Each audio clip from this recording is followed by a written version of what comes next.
Brandy Chamberlain. Brandy, you know you're doing this for the Brian Gatewood campaign, Yes. and it could end up almost anywhere. We're intending it for web use, but it could be used in broadcast. Is that okay with you? Yes. Okay, great. Tell me how you came to know Brian. I came to know Brian through, I had been going through a custody case, not really a custody case, but having issues with the case for several years. And I was recommended to Brian because he actually knows Jessica's brother. So we decided to go to Brian to see if he would be willing to represent me in the case, the custody issue. Okay, what was the nature of the custody issue? Originally, it was over visitation issues, and then it became me trying to get sole custody of my son due to, I'm sorry. That's okay. No, see, here's another thing. I'm a hand talker. Because of really, how unusual. Because of the nature of what we're doing here, if you say something and you want to stop and back up and say it a little bit better, you get to do that. Okay. So there's no anything. If you say something you don't want to say, you can take it back. I mean, Okay. This is a pillow fight. Okay. So we were talking about the custody issue, and just tell me again what the nature of the custody issue was. Originally, it had started out, it had been going on for several years about visitation issues, and I also had a active no contact domestic violence order, and it just progressed slowly to me seeking sole custody of my son due to issues with his father, having untreated mental illness, as well as substance abuse issues. We'll wait for the truck to go by. Okay, so you went to Brian. How was that? My experience with going to lawyers is that it's just a really tremendously off-putting thing, difficult. So how was it to go to Brian? I had tried it on my own, and it worked okay, but I wasn't quite getting the results I wanted. And so since my family already knew Brian, I felt comfortable going to him. And it wasn't an overwhelming experience. I felt welcome, and I felt safe, and I felt like he was really interested in representing me in the case. Okay, so it went through what steps? You go to Brian, and then the next afternoon you report, or gosh, how long? I can't remember how long it was. You don't have to remember, just tell me. Okay. Originally, actually, what it was a motion had been filed for my son's father was trying to get, what's the word? What's the residency? You want a primary Yes. residence. Primary residence. My son's father had filed a motion to try to get primary residence, and so I wanted to counter that because, like I said, I had been going for several years trying to get this handled on my own. So I went to Brian, we met, we talked. It was probably a couple of months maybe ahead of the actual hearing happening. And so he filed the counter motion based on the previous issues. Was it hard to go to family court?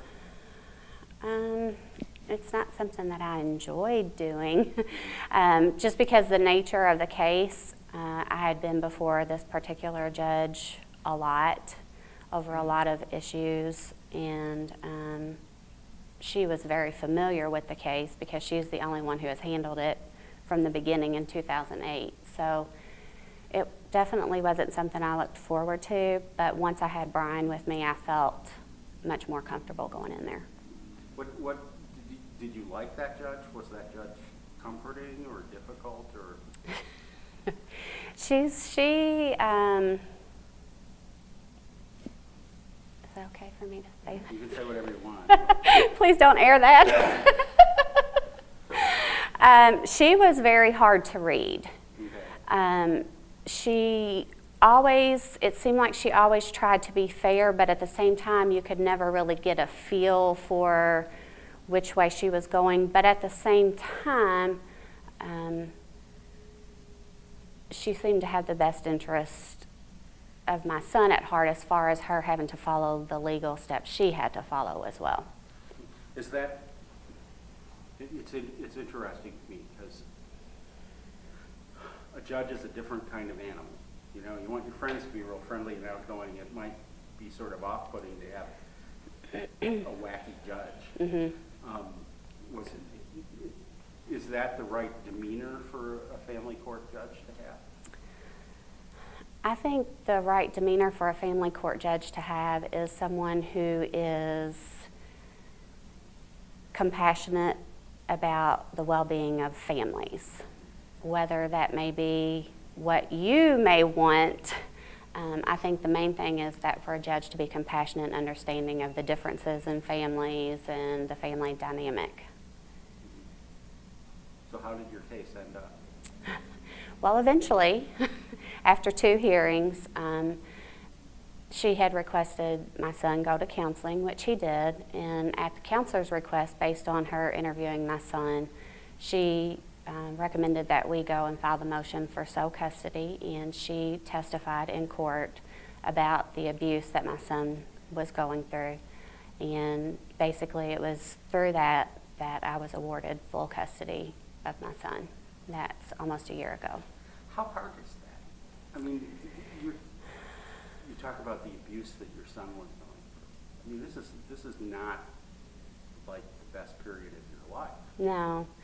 It was really hard to see him get put in the middle because obviously, of course, you know, as a parent, you want your children to have the best that they can have. And I knew the environment he was in our home, but I also knew that he was being put into situations that a young child should not be put into by his other parent. So it was really hard because I didn't want to talk bad about his dad, but at the same time, I knew he wasn't being treated the way he should be.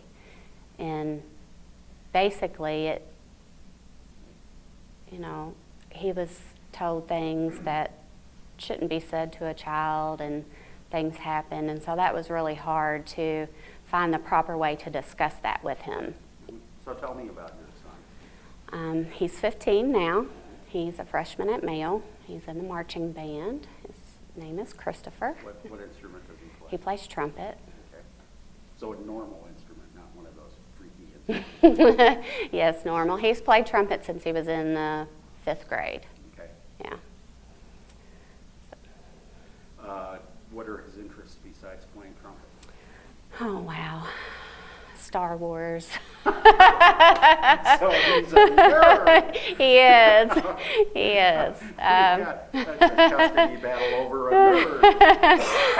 nerd. He loves music of any kind. He's basically teaching himself how to play guitar, and he loves reading. He likes a lot of science fiction. So he sounds as if he's not real scarred by the experience, like you got him out whole. I think there were a lot of issues that he had because it had been going on for so long, for so many years, things that were being said to him. And thankfully, since he's not been put back in that environment, I've noticed a lot of improvement with him. And his counselor has done a lot of great work with him as well. So what did the family court process get right? For his mental and physical well-being. So the focus on that. Yes. It was never my intention for him to not have his dad in his life, but when it became obvious that it was a bad situation for him to be in, and his dad didn't take the steps to make himself well, to be, a good influence, a good representation, a role model, it was obvious that needed to happen. Okay, what about the experience of family court did they get wrong? What is it that they did that made it harder? He had multiple times where he was told to stay on his medication, not drink. He being The father. Stay on his medication, no drinking, no drugs. He was explicitly ordered several times to not discuss my sexual orientation to my son or around him. And for several years, that did not happen. And so I'm guessing that wasn't like a serious discussion. It was a denigration of you. oh yes, very much so. Thomas, also we're, I think, exploring, there was an order of domestic violence in this case against the dad. So that was an aspect. Right, it was a no contact domestic violence order. Okay, let's start over. For me. For a second. Because it seems to me that that's getting to a pretty critical thing when you have to seek something out. So tell me that story about how that appeared in the relationship and manifested itself. It was in about, I guess, 2009, it started getting really bad. The divorce was 2008. In 2009, it started getting, his mental well-being was deteriorating, his substance abuse was escalating, and that played into a lot of it. And it started out, he would tell me, you know, I hate you, I hope you die, I won't be satisfied until you're dead. He would say things like that to my son. It got to the point where he was saying, I was playing football, and he told my father and my stepmother that he hoped I got hurt and paralyzed. And it just was a constant telephone messages saying, you know, I hate you, I hope you die, I won't be happy, call the law. So it just escalated from there. And not only to me, but he was saying things to my family about wanting me dead. So I went to the same judge and had the no contact domestic violence order issued. That was issued in 2010, and it was renewed again in 2013. However, he did violate it, and he had a felony conviction for the violation of the no contact. He texted me saying he hoped I had cancer and died after the no contact was issued. So when you take all of this to Brian, I mean, I'm very interested in sort of that experience of, first of all, talking about it. I mean, you're talking about it today, and you're doing it in a very, I think, very healthy way. But this has got to be a little bit of a desperate moment.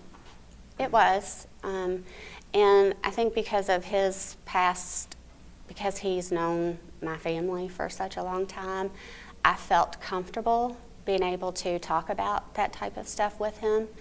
And that helped a whole lot, to be able to be open and almost vulnerable, I guess.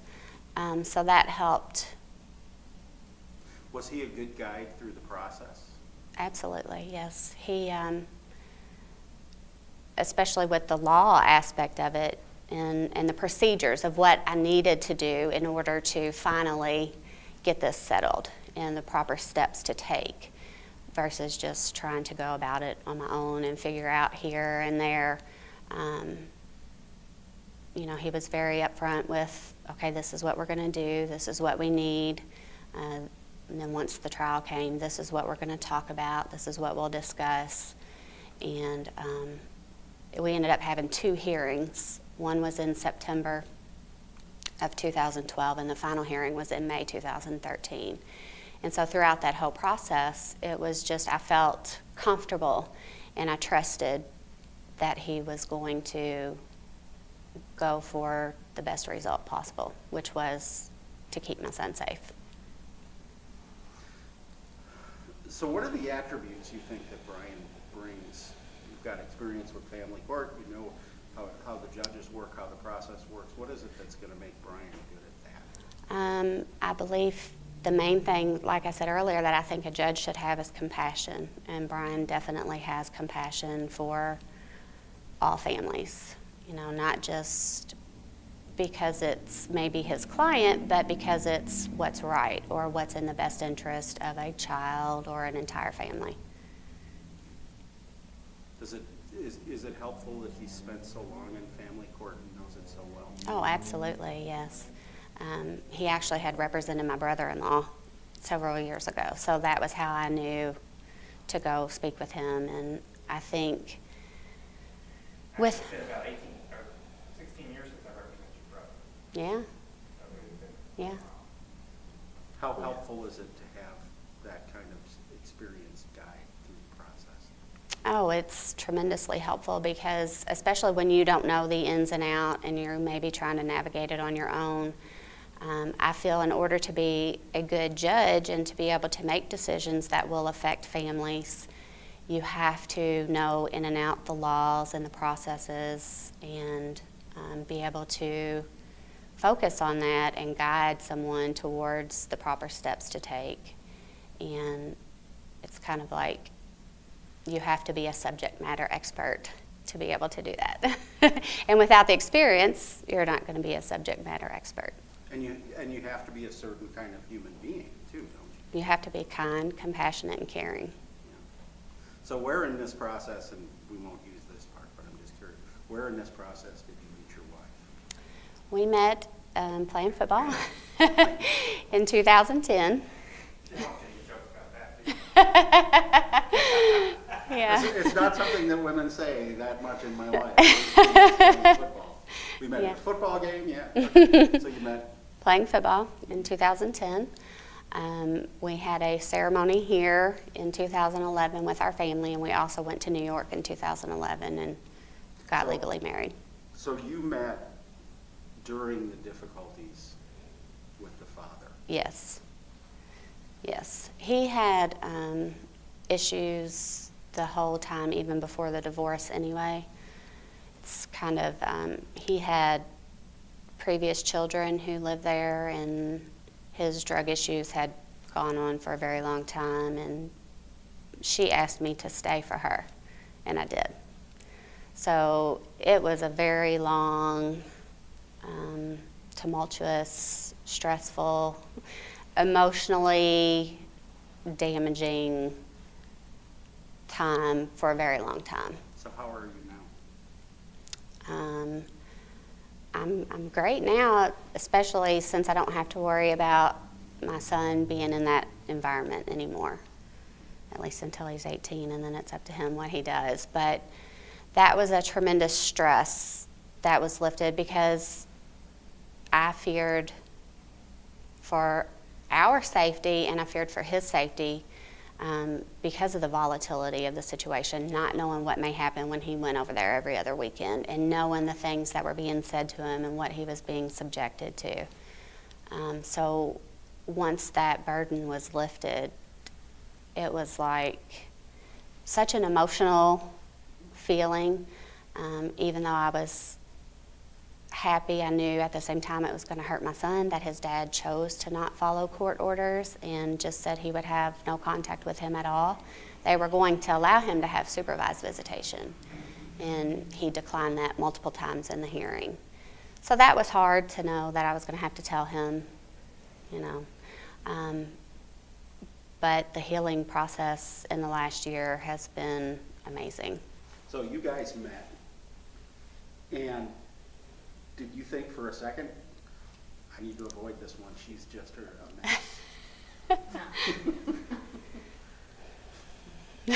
I don't really have anything more, I feel like I have enough material. I think the only other aspect of that, or the key to Brandy's case was, and she had been trying to do it herself, was finding the right key of getting enough of the information in front of the judge. Right. And I had said to Brandy what we need is a therapist or somebody. And so when we finished the first hearing, I said, find another therapist. Right. He had been seeing one, and she just kind of fell off the face of the earth. So then when I called the therapist to talk to her and figured out what she would testify to, then I thought, aha, this is enough. We can get this in front of the judge. The alarm bells are finally going to go off with this judge. Okay.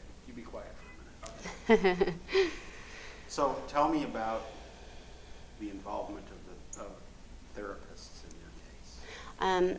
I had, before the first hearing that Brian had represented me in, I had set my son up with a counselor, just because I was noticing, that he may need someone to talk to, and there were some issues going on. And he went to her for a couple of months, and she just quit returning phone calls. I don't know if something may have actually physically happened with her. And so then in between that time was when we had the first hearing in September of 2012. And Brian had recommended, after that I find another therapist, which I had already scheduled an appointment with the therapist that he sees now, and he's been going to her since September of 2012.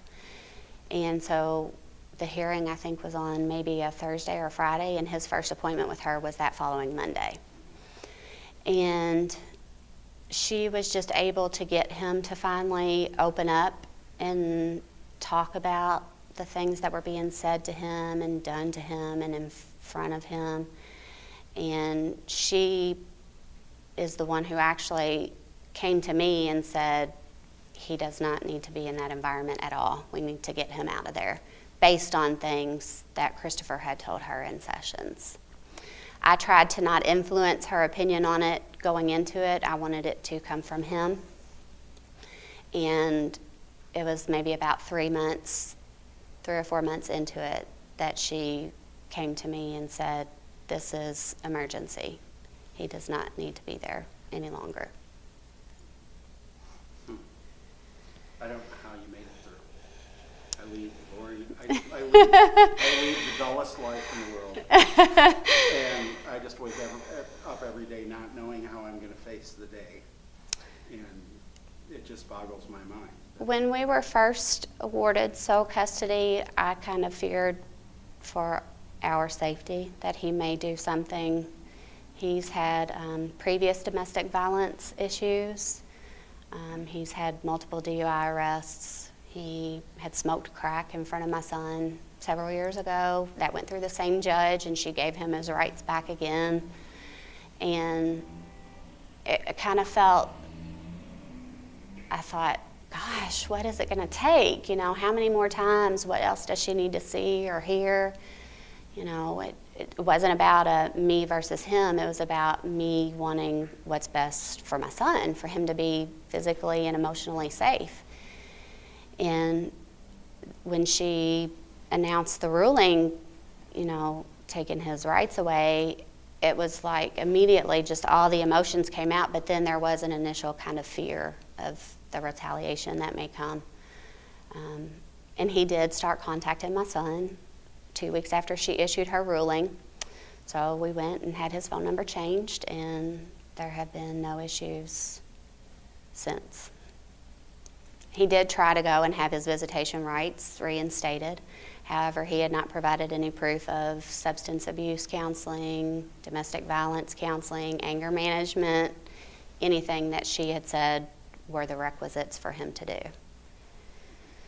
So that fear is kind of always, not a fear, but just a, You have to be kind of tough. when's it going to drop again?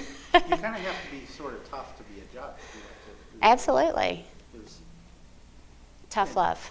And I've known Brian. I don't think of him as being a particularly tough person. He's tough enough to be a judge. I think when it comes to when he's representing the well-being of a child or a family unit in general, absolutely, I believe he's tough enough. I saw it. Okay. That's the last line of the thing right there. Yeah. She didn't even have to use the phrase giant bitch. What are we going to put on the Christmas reel? Okay, that's right. Now we want you to say all of these things for the Christmas reel.